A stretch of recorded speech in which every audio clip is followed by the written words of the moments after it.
नमस्कार दोस्तों, एक बार फिर से स्वागत है आप सभी का अतुल्य आरएस के इस डिजिटल प्लेटफॉर्म पर। फ्रेंड्स, हम पढ़ रहे हैं सेकंड ग्रेड अध्यापक भर्ती परीक्षा का पेपर फर्स्ट, और पेपर फर्स्ट के अंदर हमने पहला टॉपिक शुरू किया था राजस्थान की स्थिति और विस्तार। इसकी काफ़ी सारी बातें हम पिछली क्लास में डिस्कस कर चुके थे, कुछ और बातें हैं जो आज अपने यहाँ पर डिस्कस करने वाले हैं। तो दोस्तों, क्लास शुरू करने से पहले कॉपी और पेन अपने पास में लेकर के बैठना, साथ ही साथ अच्छे से नोट्स बना लोगे तो आपका आधा काम जो है वो आसान हो जाएगा, क्योंकि नोट्स याद करने में समय नहीं लगता और जब आप रिवीजन करते हैं तो उस समय नोट्स आपके बहुत ज़्यादा काम आते हैं दोस्तों। तो इसलिए अच्छे से नोट्स, अभी आपके पास में समय है, परीक्षा आपके सामने नहीं है, तो जितना काम आप आराम से कर सकते हैं उतना काम आपको कर लेना चाहिए। और वैसे भी ये जो राजस्थान का सिलेबस है वो तो आपकी हर भर्ती परीक्षा में आता ही आता है, तो आप इसको अच्छे से एक बार लिख ही लीजिएगा, है ना। वरना आपको अगर लिखने की इच्छा नहीं है, लिखना नहीं चाहते हैं, तो आपको पीडीएफ भी प्रोवाइड करवाई जा रही है, जिसका लिंक आपको डिस्क्रिप्शन में दिया हुआ होता है, वहां से जाकर के आप इसे डाउनलोड करके पढ़ भी सकते हैं दोस्तों। तो चलिएगा शुरू करते हैं क्लास को। और पिछली क्लास में देखिएगा दोस्तों, हमने राजस्थान की स्थिति और अक्षांशीय देशांतरीय विस्तार को हमने अच्छे से देख लिया था। जैसे हमने ये बात की थी कि राजस्थान का जो अक्षांशीय और देशांतरीय विस्तार है हमारा, वो 23-3-30-12, ये हमारा 23 डिग्री 3 मिनट से लेकर के 30 डिग्री 12 मिनट और 69 डिग्री 30 मिनट से 78 डिग्री 17 मिनट तक था। ये हमने कल अच्छे से डिस्कस कर लिया था। इसी अक्षांश और देशांतर रेखाओं से जुड़ी हुई एक चीज़ और है हमारी, एक और बिंदु रह जाता है जिसमें से आपसे ज़्यादातर प्रश्न पूछे जाते हैं, उसके विषय में भी चर्चा कर लेते हैं। क्योंकि एक बहुत ही इम्पोर्टेंट अक्षांश रेखा जिसे हम कर्क रेखा कहते हैं, तो कर्क रेखा भी हमारे राजस्थान से गुजरती है दोस्तों। तो इस कर्क रेखा के बारे में भी हम जान लेते हैं कि राजस्थान में कर्क रेखा कहाँ से गुजरती है, इसका क्या प्रभाव पड़ता है, इस पर सबसे बड़ा जिला कौन सा है, सबसे छोटा जिला कौन सा है, ये सारी चीज़ें हमारी इम्पोर्टेंट है। तो पहली बात हम यहाँ ये समझ लेते हैं कि कर्क रेखा किसे कहते हैं। तो 23.5 डिग्री की जो हमारी अक्षांश रेखा है उसे हम कर्क रेखा के नाम से जानते हैं। तो दोस्तों, जैसे हमने कल चर्चा की थी, ये हमारी पृथ्वी है, ग्लोब के रूप में हम इसे देखते हैं। तो सबसे बीच में ये हमारी 0 डिग्री यानी विषुवत रेखा होती है, और एक 23.5 डिग्री रेखा यहाँ पर होती है, और एक 23.5 डिग्री रेखा हमारी यहाँ होती है। इन दोनों के विषय में ये भी यहाँ बात करने वाले हैं। तो ये जो उत्तरी गोलार्ध की 23.5 डिग्री रेखा है उसे हम कर्क रेखा के नाम से जानते हैं, और जो दक्षिण में है उसे हम मकर रेखा के नाम से जानते हैं दोस्तों। तो ये दो रेखाएं हैं, इसके अलावा एक 66.5 डिग्री भी होती है, जिसकी चर्चा अभी हमें यहाँ करने की आवश्यकता नहीं है। अभी हम सिर्फ जो हमारे सिलेबस में है, जो हमारे टॉपिक से रिलेटेड है, क्योंकि एसएसटी पढ़ोगे तो वहाँ पर ये सारी चीज़ें आपको पढ़ने को मिल जाएगी, वहाँ पर मैं आपको अच्छे से करवाने भी वाला हूँ। तो इधर उधर अपने को भटकना नहीं है, अभी हमें सिर्फ ये देखना था कर्क रेखा कहते किसको हैं। तो ये कर्क रेखा जो है भारत के 8 राज्यों से गुजरती है, और उनमें से एक राज्य, एक हमारा राजस्थान भी है। तो कर्क रेखा जो है वो हमारे राजस्थान से गुजरती है। कितने किलोमीटर गुजरती है, तो एक बात हमें याद रखनी है कि 26 किलोमीटर है। राजस्थान में कर्क रेखा की जो लंबाई है वो कितनी है, 26 किलोमीटर है। और ये जो कर्क रेखा है वो 2 जिलों से होकर के गुजरती है, एक तो है हमारा डूंगरपुर और एक है हमारा बांसवाड़ा। डूंगरपुर और बांसवाड़ा से होकर के ये गुजरती है दोस्तों। जैसे हम यहाँ पर इसको देख लें तो ये 23-3 थी, यहाँ से थोड़ा सा ऊपर है ना, डूंगरपुर और बांसवाड़ा से होती हुई जो हमारी रेखा गुजरती है उसे हम कर्क रेखा के नाम से जानते हैं दोस्तों। तो ये हमारी कर्क रेखा, जिसे 23.5 डिग्री अक्षांश रेखा भी हम कहते हैं। अब थोड़ा सा लिख लीजिएगा दोस्तों, ताकि सारी चीज़ें हमारी अच्छे से क्लियर हो जाए। तो सबसे पहली लाइन जो हमें नोट करनी है वो ये है कि कर्क रेखा राजस्थान के डूंगरपुर जिले की सीमा का निर्धारण करते हुए, यानी ये क्या करती है, डूंगरपुर जिले की सीमा से गुजरती है, सीमा का निर्धारण करती है करते हुए चीखली गांव, कौन सा गांव है दोस्तों, चीखली या चीखली जो भी आ जाए एक ही बात है, चीखली गांव में से तथा बांसवाड़ा के कुशलगढ़ से गुजरती है। नंबर 1 बात हमारी दोस्तों, हमने क्या कहा, कर्क रेखा देखिएगा राजस्थान के डूंगरपुर जिले की सीमा का निर्धारण करते हुए चीखली गांव में से और बांसवाड़ा के कुशलगढ़ से गुजरती है। अगली बात हमारी जो इम्पोर्टेंट है वो है कि कर्क रेखा की, ये क्वेश्चन बहुत बार परीक्षा में पूछे जा चुके हैं दोस्तों, इसीलिए हम यहाँ पर इनकी चर्चा कर रहे हैं। कर्क रेखा की राजस्थान में लंबाई कितनी है दोस्तों, अभी हमने चर्चा की है 26 किलोमीटर है। कर्क रेखा की राजस्थान में लंबाई कितनी है, 26 किलोमीटर है। यहाँ एक और फैक्ट जो हमारा बनता है वो है कर्क रेखा की सर्वाधिक लंबाई, कर्क रेखा की सर्वाधिक लंबाई या हम कहें सबसे बड़ा जिला, क्षेत्रफल की दृष्टि से हम बात कर रहे हैं, बांसवाड़ा में तथा सबसे कम जो है डूंगरपुर में है, सबसे कम डूंगरपुर में है। तो देखिएगा दोस्तों क्या बात की हमने, कर्क रेखा जो है वो राजस्थान से गुजरती है, राजस्थान में इसकी लंबाई 26 किलोमीटर है, और ये जो 26 किलोमीटर की कर्क रेखा है वो राजस्थान के 2 जिले डूंगरपुर और बांसवाड़ा से गुजरती है। पर्टिकुलर स्थान की बात करें तो डूंगरपुर जिले की तो सीमा बनाते हुए निकलती है, लेकिन राजस्थान का जो बांसवाड़ा है उसके कुशलगढ़ से होकर के गुजरती है। डूंगरपुर जिले का स्थान कौन सा रह गया, चीखली गांव रह गया, जबकि बांसवाड़ा का कौन सा स्थान रह गया दोस्तों, कुशलगढ़ स्थान रह गया। अब आपसे पूछ लिया जाए अगला प्रश्न जो यहाँ से उठता है, वो कर्क रेखा की सबसे ज़्यादा लंबाई या सबसे बड़ा जिला क्षेत्रफल के आधार पर जो कर्क रेखा पर स्थित है तो वो बांसवाड़ा है, और अगर दूसरे की बात करें तो वो हमारा कौन सा रह गया, डूंगरपुर रह जाता है मेरे दोस्तों। और ये सारे क्वेश्चन हमारे बड़े अच्छे से बनते हैं। तो यहाँ एक और फैक्ट जो हमारे यहाँ पर रह जाता है, जो आपसे परीक्षा में पूछा गया है, कर्क रेखा के सबसे नजदीक जिला मुख्यालय कौन सा है दोस्तों। तो दोस्तों कर्क रेखा के सबसे नजदीक जो हमारा जिला मुख्यालय है वो है बांसवाड़ा। तो कर्क रेखा के सबसे नजदीक जिला मुख्यालय की अगर हम बात करें तो वो कौन सा रह गया, बांसवाड़ा रह गया मेरे दोस्तों। यहाँ पर ध्यान दीजिएगा, अंतिम दौर में हैं हम इस टॉपिक के। तो देखिएगा क्या कहा, कर्क रेखा राजस्थान के एक तो डूंगरपुर जिले की सीमा का निर्धारण करती है और निर्धारण करती हुई चीखली गांव में से गुजरती है और बांसवाड़ा के कुशलगढ़ से गुजरती है। नंबर 1 बात। दूसरी बात की कर्क रेखा की राजस्थान में लंबाई कितनी है, 26 किलोमीटर है।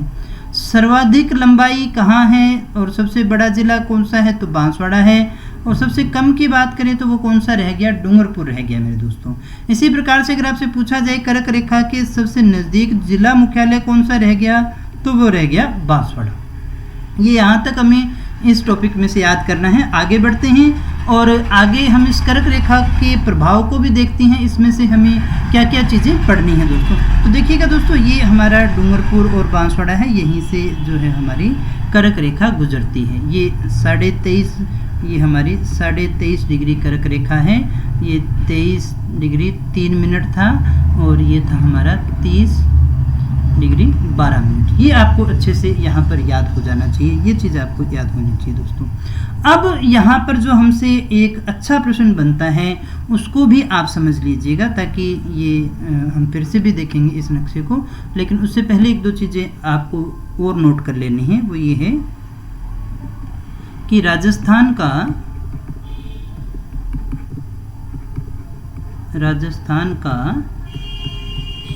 सर्वाधिक भूभाग, राजस्थान का सर्वाधिक भूभाग 23.5 डिग्री, जिसे हम कर्क रेखा कहते हैं, कर्क रेखा के उत्तर में है। हमने क्या कहा दोस्तों? कर्क रेखा के उत्तर में है। हमने ये कहा कि सर्वाधिक भाग कहाँ रह गया? कर्क रेखा के उत्तर में है। इसलिए यहाँ से प्रभाव क्या पड़ता है? राजस्थान का अधिकांश भाग उत्तरी शीतोष्ण कटिबंध, या हम उपोष्ण कटिबंध भी कह सकते हैं, उपोष्ण कटिबंध में आता है। तो यहाँ देखिएगा, इस चीज़ को फिर से हम यहाँ मैप पर आते हैं, और यहाँ जो हम बात कर रहे थे वो ये थी कि कर्क रेखा हमारे यहाँ से गुजर गई 23.5 डिग्री। तो आप देख सकते हैं ज़्यादातर जो हमारा राजस्थान का हिस्सा रह गया वो कर्क रेखा के उत्तर में रह गया, सबसे ज़्यादा कर्क रेखा के उत्तर में हो गया। और हमने ये कहा ये हमारा उत्तरी शीतोष्ण कटिबंध में आता है। किस में आता है मेरे दोस्तों? शीतोष्ण कटिबंध में आता है। तो इस शीतोष्ण कटिबंध का तात्पर्य क्या है ये हम यहाँ पर समझ लेते हैं।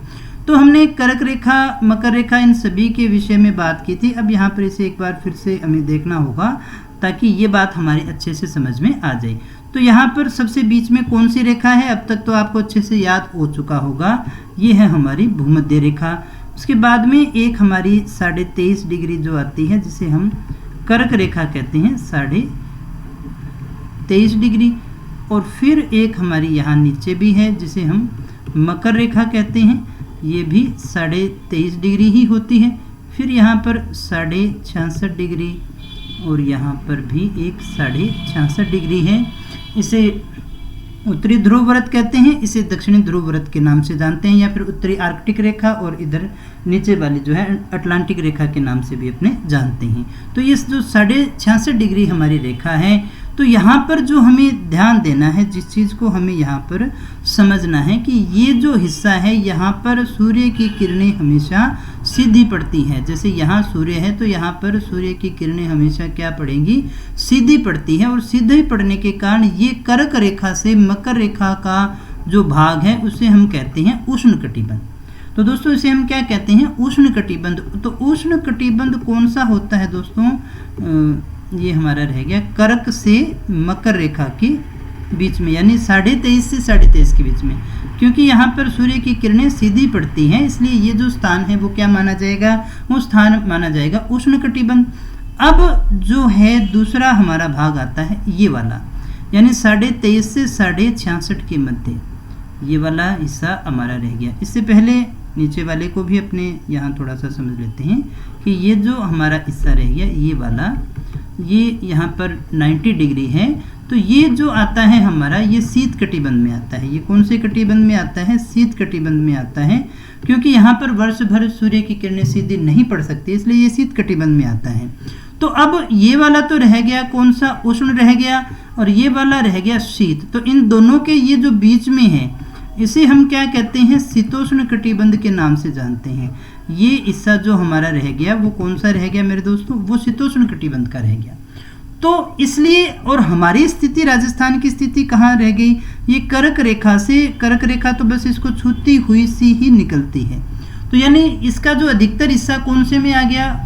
अब यहाँ हम देख रहे हैं कर्क रेखा से ऊपर है, तो इसलिए हमारा राजस्थान जो है वो कौन से भाग में आता है? राजस्थान हमारा शीतोष्ण कटिबंध में आता है। कौन से में आता है? उत्तरी गोलार्ध के शीतोष्ण कटिबंध में आता है। मुझे उम्मीद है कि ये बात आप अच्छे से समझ गए होंगे दोस्तों। तो इसके बाद में जो हमारी अगली इम्पोर्टेंट बात है उसको भी देख लेते हैं। तो उम्मीद करूं कि ये बात आप अच्छे से समझ गए हैं। तो समझ गए हैं तो कमेंट करके मुझे बता दीजिएगा। तो दोस्तों एक बार फिर से देख लीजिएगा कि हमने क्या बात की कि शीतोष्ण कटिबंध के अंतर्गत आता है, यानी यहाँ की जलवायु कौन सी हो गई? ज़्यादातर हमारी शीतोष्ण कटिबंध वाली हो गई। ये हमने यहाँ पर अभी नोट किया था कि जो राजस्थान का अधिकांश भाग है वो उत्तरी शीतोष्ण कटिबंध में आता है। इसके बाद में जो हमारी इम्पोर्टेंट बात है वो ये है कि सूर्य की, इसे भी हम समझेंगे, सूर्य की किरणें सर्वाधिक सूर्य की किरणें सर्वाधिक सीधी बांसवाड़ा में तथा तिरछी गंगानगर में पड़ती है।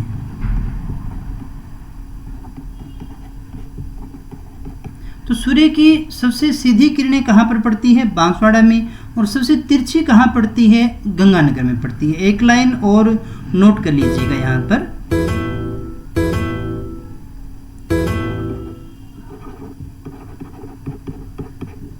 सूर्य की किरणों का तिरछापन, सूर्य की किरणों का तिरछापन उत्तर की ओर बढ़ता है,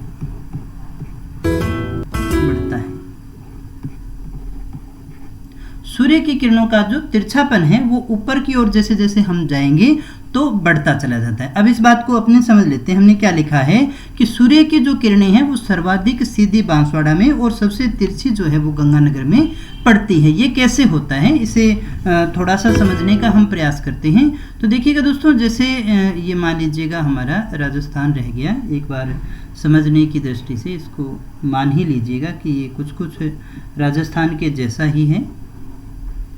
ये रह गया हमारा राजस्थान। और यहाँ पर जो हमारा जिला था, अभी हमने बात की थी श्री गंगानगर, और यहाँ पर कौन सा था? यहाँ पर था बांसवाड़ा।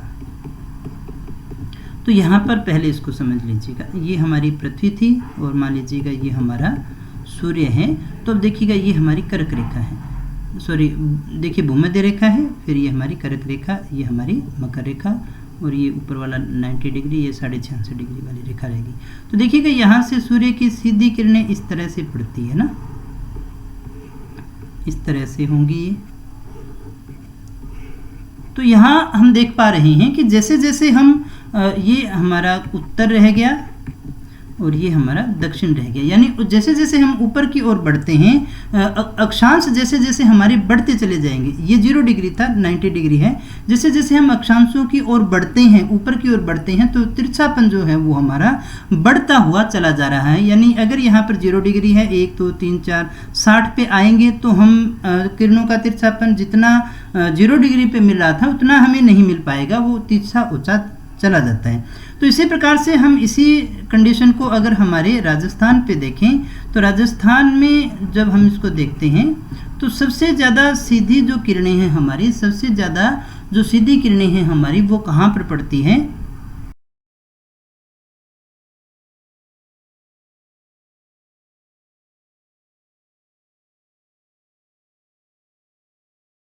तो यहाँ पर सूर्य की किरणें जैसे पड़ेंगी तो यहाँ पर तो क्या रहेंगी? सीधी रहेंगी।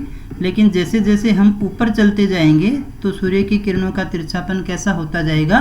बढ़ता चला जाएगा। जैसे हमारा यहाँ पर ऊपर की ओर बढ़ रहा है, उसी प्रकार से ऊपर की ओर बढ़ता हुआ चला जाता है। मुझे उम्मीद है ये बात आप अच्छे से समझ गए होंगे। यानी जैसे जैसे इधर जाएंगे तो जो किरणों का तिरछापन है वो बढ़ता है दोस्तों। क्या होगा?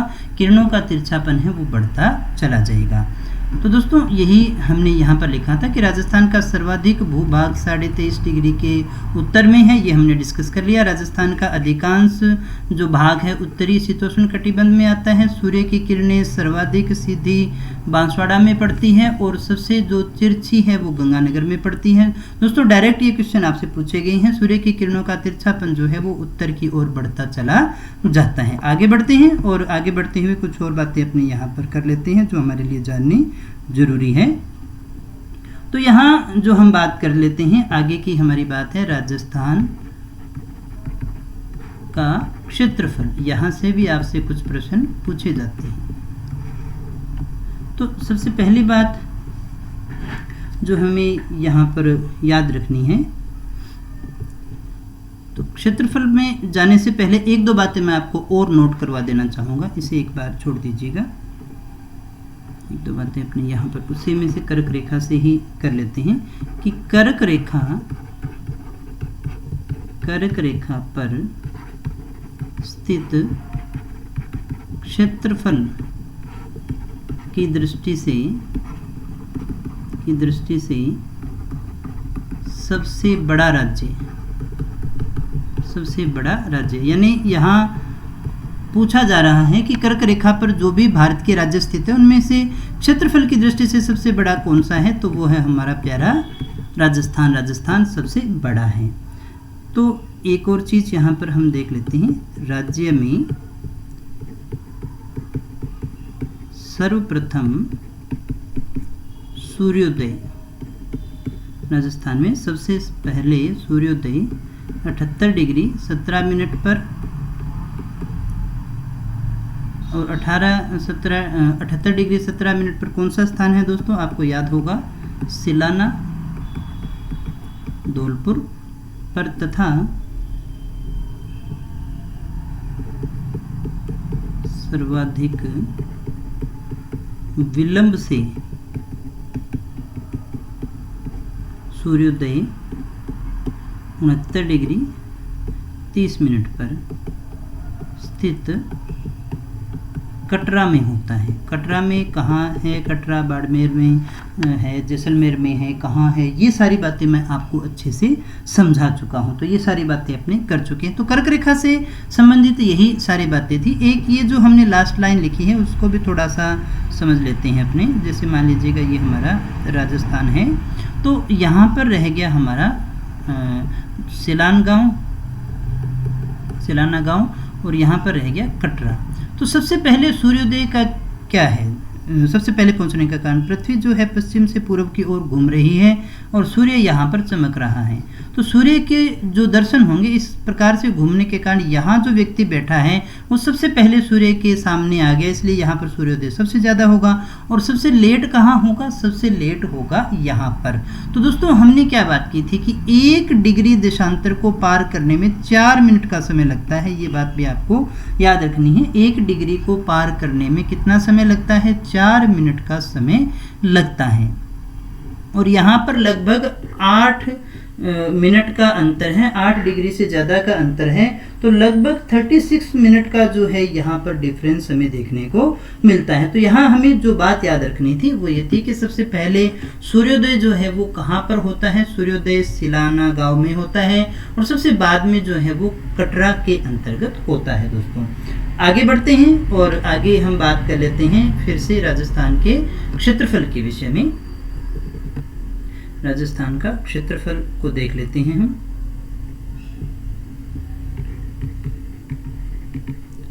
राजस्थान का क्षेत्रफल, जहां से आपसे प्रश्न पूछा जा सकता है। क्षेत्रफल के अंदर ये आपको याद होगा अच्छे से, राजस्थान का जो हमारा भौगोलिक क्षेत्रफल है, राजस्थान का भौगोलिक क्षेत्रफल है कितना है, 3,42,239 वर्ग किमी। आई थिंक ये सभी को अच्छे से याद है। या हम क्या लिख सकते हैं, 13,21,39.22 वर्ग मील। अगर आपको माइल्स में लिखना हो तो आप इसको इस प्रकार से लिखेंगे। और ये जो क्षेत्रफल है ये भारत का 10.41% है, यानी भारत के कुल क्षेत्रफल का कितना हो गया, 10.41% हो जाता है। अब यहाँ पर अपने जो देखते हैं कि कितना बड़ा है हमारा राजस्थान, ये क्षेत्रफल कितना है। जैसे मान लीजिएगा आपके नंबर 60 नंबर है, लेकिन वो 60 नंबर कितने हैं, कम है ज़्यादा है, इसके लिए हमें बाकी चीज़ों से तुलना करनी पड़ती है। तो राजस्थान की तुलना न केवल यहाँ पर अन्य राज्यों से होती है, बल्कि राजस्थान की तुलना तो अन्य कंट्री से भी कर सकते हैं। क्योंकि यहाँ एक बात जान करके आपको आश्चर्य होगा कि क्षेत्रफल की दृष्टि से विश्व के 128 देश राजस्थान से छोटे हैं मेरे दोस्तों, राजस्थान से छोटे हैं। तो आप देख सकते हैं कितनी इंपॉर्टेंट बात है ये, यानी 128 देश हैं वो यहाँ पर सबसे छोटे हैं। तुलनात्मक रूप से हम देख लेते हैं अन्य देश के साथ में। तो यहाँ पर जो आपको याद करना है, यहाँ से प्रश्न आपके आते हैं दोस्तों। जापान से ये कुछ ही बड़ा है दोस्तों, जापान से कुछ ही बड़ा है। यहाँ 3 लाख 42,000 है, उसका लगभग 3,77,000 के आसपास है। तो यहाँ पर ये जापान से कुछ बड़ा है, ये चीजें नोट करनी है। जर्मनी के लगभग क्या है मेरे दोस्तों, ये बराबर है, जर्मनी के लगभग बराबर है। इटली व पोलैंड, इटली व पोलैंड जैसे देश की बात करें तो इनसे ये क्या है, कुछ बड़ा है। इटली और पोलैंड से ये क्या है, थोड़ा सा ही बड़ा है। कुछ और देख लेते हैं। ये देखो ग्रेट ब्रिटेन जो है, ग्रेट ब्रिटेन से भी ये क्या है, कुछ बड़ा है मेरे दोस्तों। ग्रेट ब्रिटेन से भी ये थोड़ा सा बड़ा, कुछ बड़ा का मतलब अपने यहाँ पर ये कह सकते हैं, कई बार ऐसा भी लिखा आता है लगभग ये क्या है, दुगुना है। लगभग क्या है, ये इससे दुगना हो जाता है दोस्तों। ये सारे फैक्ट आपसे परीक्षा में पूछे गए हैं और कई बार अच्छे प्रश्न बनते हैं तो यहाँ से वो इन चीज़ों को भी पूछ लेता है। यहाँ अन्य देशों की बात करें तो एक अपने बात कर सकते हैं नेपाल की। तो नेपाल से ये कितना गुना बड़ा है, नेपाल से ये 2.5 गुना बड़ा है। कितना गुना बड़ा हो गया, 2.5 गुना। एक देश आता है, आपने नाम सुना होगा, चेकोस्लोवाकिया।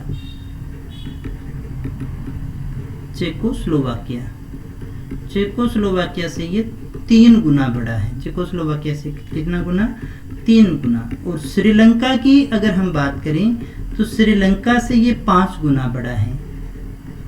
और आश्चर्य होगा आपको, भूटान से कितना गुना, 8 गुना बड़ा है। तो आप इसकी विशालता का अंदाजा अभी आराम से लगा पा रहे होंगे। अगर हम बात करें बेल्जियम की तो बेल्जियम से ये कितना गुना है, 11 गुना। और सबसे इंपॉर्टेंट आता है इजराइल। इजराइल से ये कितना गुना है, 17 गुना बड़ा है दोस्तों। तो कितना गुना है दोस्तों, ये इजराइल से 17 गुना बड़ा है। तो आपको ये सुनकर के आश्चर्य होगा कि कितनी सारी चीज़ें यहाँ पर हमें याद करनी है। और राजस्थान की विशालता कितनी है, ग्रेट ब्रिटेन से कुछ बड़ा यानी लगभग दुगना है, नेपाल से 2.5 गुना है, चेकोस्लोवाकिया से 3 गुना है, श्रीलंका से 5 गुना है, भूटान से 8 गुना है, बेल्जियम से 11 गुना बड़ा है और जापान से तो थोड़ा सा ही बड़ा है, जर्मनी के लगभग बराबर है, इटली और पोलैंड से कुछ बड़ा है मेरे दोस्तों। तो इतनी सारी चीजें आपको अच्छे से याद हो गई होंगी। तो इसके बाद में एक और चीज हम यहाँ पर देख लेते हैं जहां से भी आपसे प्रश्न पूछे जाने की संभावना है, वो है राजस्थान की स्थलीय सीमा। अब देखिएगा, स्थलीय सीमा जो है वो हमारी 2 प्रकार की हो सकती है, अंतर्राष्ट्रीय हो सकती है और अंतर्राज्यीय भी हो सकती है। क्योंकि राजस्थान की जो भौगोलिक सीमा है वो किसी भी समुद्र तट से नहीं लगती है, इसलिए जलीय सीमा तो है नहीं। राजस्थान की स्थलीय सीमा है और इस सीमा की कुल लंबाई है 5920 किलोमीटर। यहाँ से आपसे प्रश्न पूछा जाता है दोस्तों। इस स्थलीय सीमा को अपने 2 रूप में देख सकते हैं और ये जो 2 रूप हैं हमारे पास में, ये 2 रूप कौन कौन से हैं मेरे दोस्तों। तो एक तो हमारे पास में आएगी अंतर्राष्ट्रीय सीमा, अंतर्राष्ट्रीय सीमा, और एक हमारे पास में आती है अंतर्राज्यीय सीमा।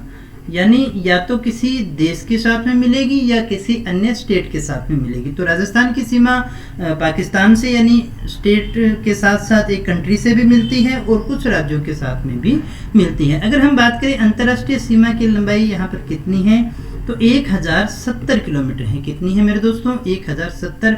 5920 है, एक अगर याद है आपको तो दूसरी तो आप निकाल ही लेंगे। बाकी ये इतने साधारण टॉपिक अब हो चुके हैं कि आपको अच्छे से सारी चीजें याद ही होंगी। ये जो अंतर्राष्ट्रीय सीमा है इस पर 4 जिले हमारे स्थित हैं मेरे दोस्तों। कौन कौन से जिले स्थित हैं इनके विषय में अपनी बात करने वाले हैं। 4 जिले यहाँ पर हमारे पास में आते हैं। कौन कौन से हैं मेरे दोस्तों, एक है गंगानगर, एक है हमारे पास में बीकानेर, फिर है हमारे पास में जैसलमेर और फिर है हमारे पास में बाड़मेर। ये जो 4 जिले हैं वो हमारे यहाँ पर हमें देखने को मिलते हैं। 4 जिले हैं, तो यहाँ आप इसको इस तरह से भी लिख सकते हैं कि 4 जिले व अगर तहसीलों की बात करें तो कितनी तहसीलों से मिलती है, 12 तहसीलों से जो है अंतर्राष्ट्रीय सीमा हमारी मिलती है। इनके किलोमीटर यहाँ लिख लेते हैं तो ताकि हमें याद करने में समझने में आसानी रहती है। 210 किलोमीटर की सीमा लगती है, बीकानेर की 168 किलोमीटर की सीमा लगती है, और जैसलमेर की जो है वो 464 किलोमीटर की सीमा लगती है, और बाड़मेर की जो है वो 228 किलोमीटर की सीमा लगती है। यानी अब अगर आपसे पूछा जाए मैक्सिमम किसकी है तो मैक्सिमम इसी की है, और मिनिमम किसकी है, बीकानेर की है दोस्तों। तो यहाँ से आगे जो भी क्वेश्चन बनते हैं उनको आगे भी हमें डिस्कस करना है। अंतर्राज्यीय की अगर हम बात करें तो अंतर्राज्यीय में 5 राज्यों से जो है हमारी सीमा लगती है, तो 3, 4 और 5, ये 5 राज्य हैं जिनसे हमारी सीमा लगती है, जिसकी कुल लंबाई 4850 है। कहाँ से लगती है, पंजाब के साथ में लगती है, हरियाणा के साथ में लगती है, यूपी के साथ में लगती है, एमपी के साथ में लगती है, और गुजरात के साथ में लगती है। यहाँ से आपसे प्रश्न पूछा जा सकता है, पंजाब के साथ में 89 है, हरियाणा के साथ में 1262 है, यूपी के साथ में 877 है, एमपी के साथ में 1600 है, और गुजरात के साथ में है 1022। तो अब यहाँ से अगर आपसे कोई भी प्रश्न पूछा जाए, अगर आपसे पूछा जाए मैक्सिमम किसके साथ में लगती है, तो आप आराम से इसको पहचान लेंगे, ये मैक्सिमम है। और मिनिमम की बात करें तो मिनिमम जो है हमारा रह गया पंजाब से लगती है, ये हमारी मिनिमम है। इन सभी चीज़ों को अपने मैप में भी देखेंगे, लेकिन मैप में पढ़ने से पहले कुछ इंपॉर्टेंट चीज़ें हैं जिनको आपको नोट करना है, ताकि परीक्षा में कभी डायरेक्ट प्रश्न पूछेの तो आपके गलत न हो दोस्तों। तो अगर आपसे पूछा जाए अंतर्राष्ट्रीय व अंतर्राज्यीय सीमा पर स्थित कुल जिले कितने हैं, यानी कुल जिलों की संख्या कितनी है, तो आपका आंसर आना चाहिए 25। यानी ऐसे जिले जो अंतर्राष्ट्रीय सीमा पर भी है और अंतर्राज्यीय सीमा पर भी है, तो 25 जिले जो है अंतर्राष्ट्रीय और अंतर्राज्यीय सीमा बनाते हैं।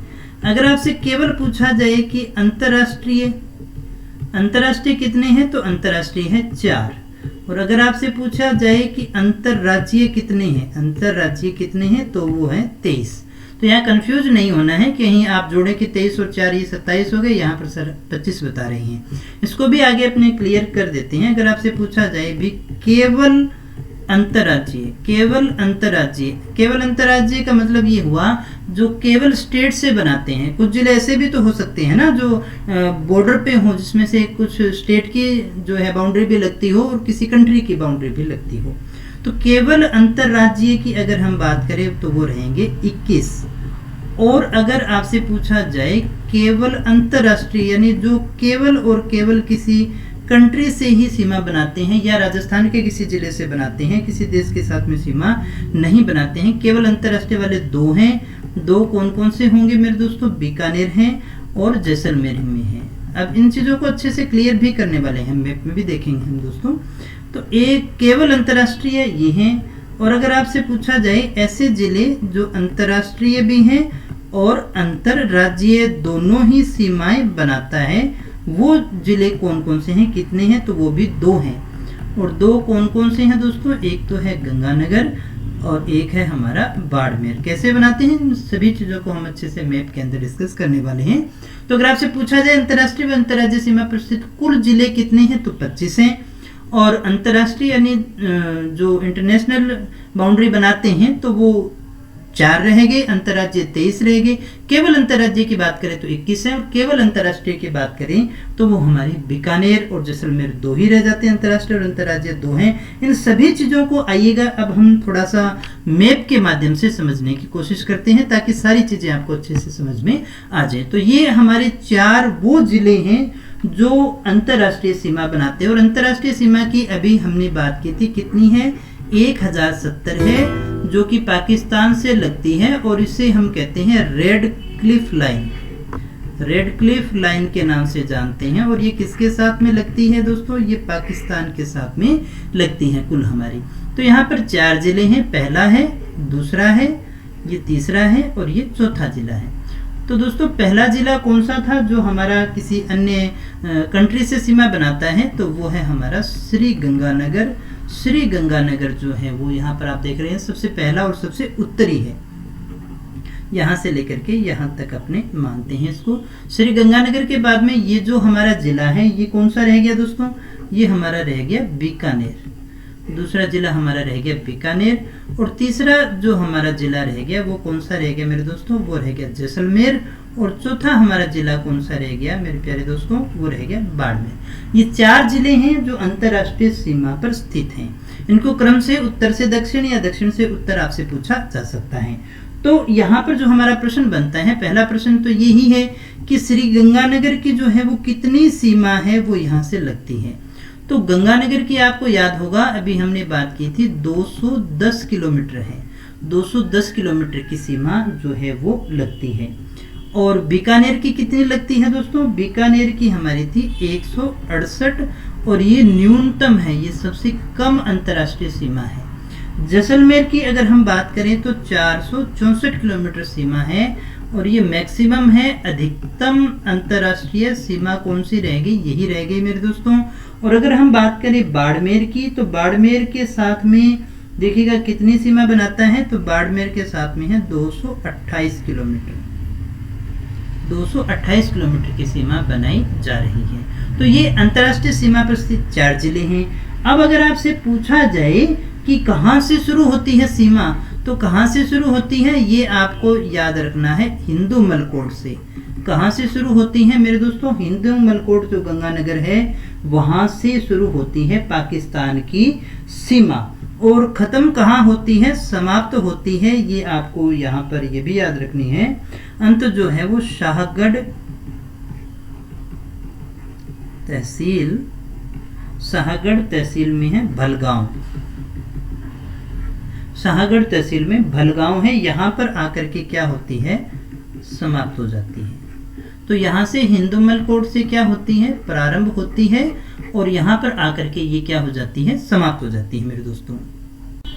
तो अब ये तो हम अच्छे से समझ गए कि राजस्थान के कितने जिले हैं जो पाकिस्तान के साथ में सीमा लगाते हैं। तो जो हमारे 4 जिले हैं वो सीमा लगाते हैं। तो अब हमें ये भी याद रखने हैं कि पाकिस्तान के कितने जिले हैं, पाकिस्तान के कितने जिले हैं मेरे दोस्तों, पाकिस्तान के 9 जिले हैं, पाकिस्तान के 9 जिले हैं जो राजस्थान के साथ में सीमा बनाते हैं, ये आपको याद रखना है।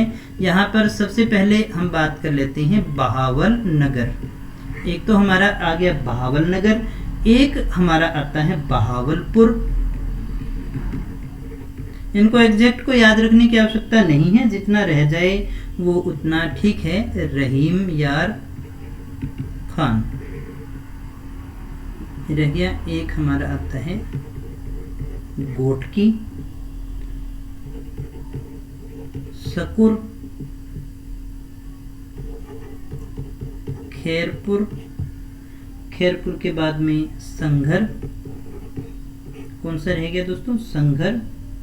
फिर अमरकोट, कौन सा रह गया, अमरकोट। और अमरकोट के बाद में आता है एक और रह गया थार पारकर, जो हमारे यहाँ पर गाय पाई जाती है थार पारकर नाम की। तो ये थी दोस्तों बात अंतर्राष्ट्रीय सीमा की। यहाँ पर मैं लिख दे रहा हूँ, ये हम क्या पढ़ रहे हैं, अंतर्राष्ट्रीय सीमा। ये हमारी अंतर्राष्ट्रीय सीमा है दोस्तों राजस्थान की। राजस्थान के 4 जिले हैं। तो दोस्तों एक बार फिर से देख लीजिएगा जो भी आज हमने अभी तक पढ़ा है प्यारे दोस्तों। तो देखिएगा सबसे पहले हमने बात की थी कर्क रेखा की। कर्क रेखा डूंगरपुर जिले की सीमा का निर्धारण करते हुए चिखली गांव से होकर के गुजरती है, साथ ही साथ बांसवाड़ा की कुशलगढ़ से गुजरती है, यानी 2 जिले हो गए डूंगरपुर और बांसवाड़ा जहाँ से गुजरती है। फिर हमने बात की थी कि कर्क रेखा की लंबाई राजस्थान में पूछी जाए तो कितनी रहेगी, 26 किलोमीटर रहेगी। कर्क रेखा की सर्वाधिक लंबाई की बात करें या सबसे बड़ा जिला बांसवाड़ा रह गया, सबसे कम रहेगी डूंगरपुर में। कर्क रेखा के सबसे नजदीक जिला मुख्यालय रह गया बांसवाड़ा। इसके बाद में हमने इसको अच्छे से समझा था कि कर्क रेखा का प्रभाव हमारे यहाँ पर क्या रह जाता है। उसके बाद में हमने ये कहा कि राजस्थान का सर्वाधिक भूभाग जो है वो कर्क रेखा के उत्तर में है। इसका मतलब ये हुआ कि राजस्थान का अधिकांश जो भाग है शीतोष्ण कटिबंधीय जलवायु में आता है। सूर्य की किरणें सर्वाधिक सीधी कहाँ पड़ती है? बांसवाड़ा में। और सबसे तिरछी कहाँ पड़ती है? गंगानगर में। सूर्य की किरणों का तिरछापन जो है वो उत्तर की ओर बढ़ता है दोस्तों। तो ये हमने यहाँ पर इसको समझने की कोशिश की थी कि किस प्रकार से बढ़ता है।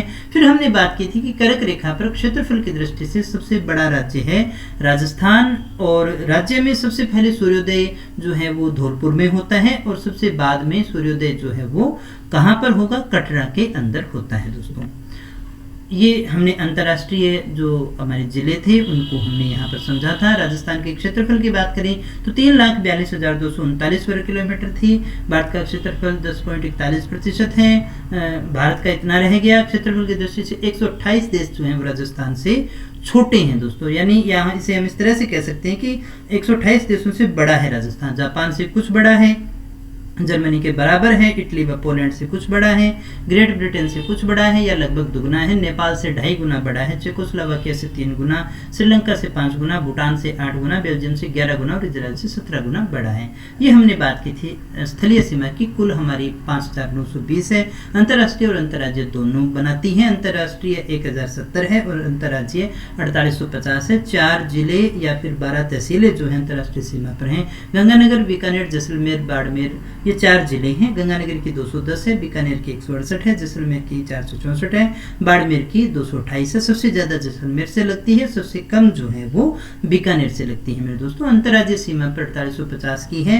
5 राज्य हैं, पंजाब, हरियाणा, यूपी, एमपी और गुजरात। पंजाब से 89 किलोमीटर, हरियाणा से 1262, यूपी से 877, एमपी से 1600 और गुजरात से 1022 है। एमपी से सबसे ज़्यादा सीमा लगती है, सबसे कम जो है वो पंजाब से लगती है दोस्तों। इसके अलावा ये कुछ एक फैक्ट थे जिनके विषय में हमने चर्चा की थी, यानी अंतर्राष्ट्रीय व अंतर्राज्यीय सीमा पर स्थित कुल जिले कितने हैं? 25 हैं। और अंतर्राष्ट्रीय सीमा पर स्थित जिले कितने हैं? अंतर्राष्ट्रीय सीमा पर 4 हैं। अब तो ये बात आप समझ गए होंगे। अंतर्राज्यीय की बात तो नेक्स्ट क्लास में कर ही लेंगे अपने। केवल अंतर्राज्यीय 2 हमने इसलिए कहे क्योंकि गंगानगर और बाड़मेर, गंगानगर जो है वो पंजाब से भी सीमा बनाता है और जो पाकिस्तान से भी बनाता है, दो सीमाएं लगती है उसकी, तो इसलिए हमने बाड़मेर को भी काट दिया क्योंकि बाड़मेर गुजरात से भी लगाता है। तो केवल अंतर्राज्यीय कितने रहेंगे? 21 रहेंगे। और केवल अंतर्राष्ट्रीय कितने रहेंगे? 2। तो 21 और 2 23, या तो इससे 2 कम होंगे या इससे 2 ज्यादा होंगे क्योंकि 2 कॉमन है। तो अंतर्राष्ट्रीय और अंतर्राज्यीय दोनों सीमाएं बनाने वाले गंगानगर और बाड़मेर है दोस्तों। तो दोस्तों ये था हमारा आज का टॉपिक। काफ़ी चीज़ें हमने यहाँ पर डिस्कस कर ली हैं, कुछ चीज़ें अभी भी बच गई हैं। हम इसे थोड़ा सा आराम से ही कर रहे हैं क्योंकि ज्योग्राफी में राजस्थान में सबसे ज़्यादा टाइम आपको इसी में लगना है और समझने की चीज़ भी यही होती है, भौतिक प्रदेश वगैरह। भौतिक प्रदेश जलवायु खत्म होती है तो लगभग आपका आधा सिलेबस हो चुका होता है क्योंकि उसके बाद में जो खनिज वगैरह है उसमें ज़्यादा समय नहीं लगता है। तो दोस्तों मुझे उम्मीद है आपने काफ़ी कुछ सीखा होगा। सच में सीखा है तो कमेंट करके ज़रूर बताइएगा, कोई कमी लगे तो भी मुझे बताइएगा दोस्तों। तो दोस्तों मिलते हैं नेक्स्ट वीडियो में कुछ और नई जानकारी के साथ। तब तक यूं ही बने रहे हमारे साथ। और हाँ, वीडियो को लाइक जरूर करना, दोस्तों के साथ में शेयर जरूर करना और यकीन के साथ आप इस बात के साथ लेकर के हमारे साथ में जुड़े रहिएगा कि हम आपको ये पूरा सिलेबस पूरा का पूरा सेकंड ग्रेड का फर्स्ट पेपर यहाँ पर इसी प्रकार से करवाने वाले हैं। तो मिलते हैं नेक्स्ट वीडियो में, तब तक यूं ही बने रहे हमारे साथ। Thank you very much.